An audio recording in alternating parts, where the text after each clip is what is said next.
Don't let the Qur'an slip away. It's a major transgression.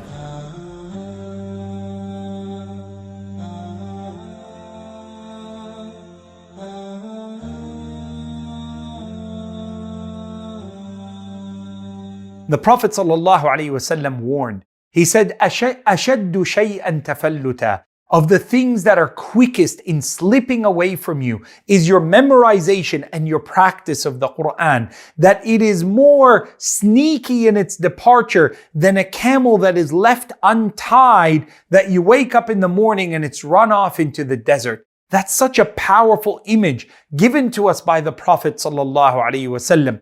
Abandoning the Qur'an, letting it slip away from us, there are three things that I warn you about. First is that we recite it but don't seek to learn its meaning. And I don't mean you have to know what every letter means and become a scholar of tafsir, but I want you to make a daily habit, a daily ritual, a weekly ritual if you can't do it daily, monthly ritual if you can't do it more than that, where you sit and take pause, listen to something that educates you about the Qur'an, connect with the surahs that you read most, be able that when you lead yourself in prayer, that the surahs you are habitually, regularly reading, that at least you know their meaning and can connect in your salah to Allah subhanahu wa ta'ala. Number two, learn something new every day from the Qur'an.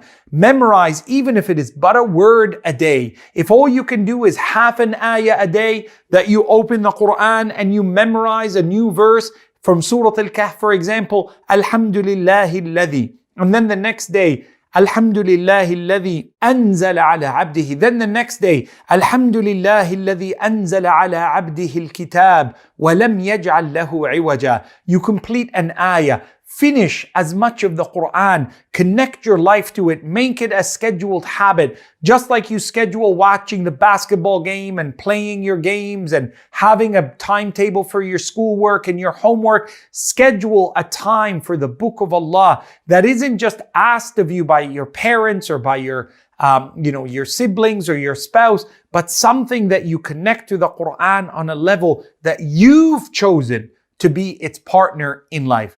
And number three, be careful that the Qur'an slips away from you, that it's just read by you, studied by you, but it's empty in your home and empty in your lifestyle. That you hear the words of Allah, but you take a route other than it. That you deprioritize Allah, that you resist the Messenger Muhammad sallallahu alaihi wasallam. Make the Qur'an a part of your life, that you are, as Aisha radiallahu anha described her husband sallallahu alayhi wasallam, كان القرآن يمشي بين الناس. Our Nabi sallallahu alayhi wasallam was like the Qur'an that walked amongst mankind. He was a living embodiment of the teaching of the Qur'an.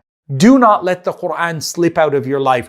Don't let the verses of the Qur'an be recited on dumb, deaf ears where you're unable to hear it, unwilling to listen to it, unable and unwilling to actively embrace it into your life. May Allah subhanahu wa ta'ala increase us with our love and our attention to the Qur'an. And may Allah protect us from the transgression of deprioritizing the Qur'an and letting it slip away from us. Allahumma ameen.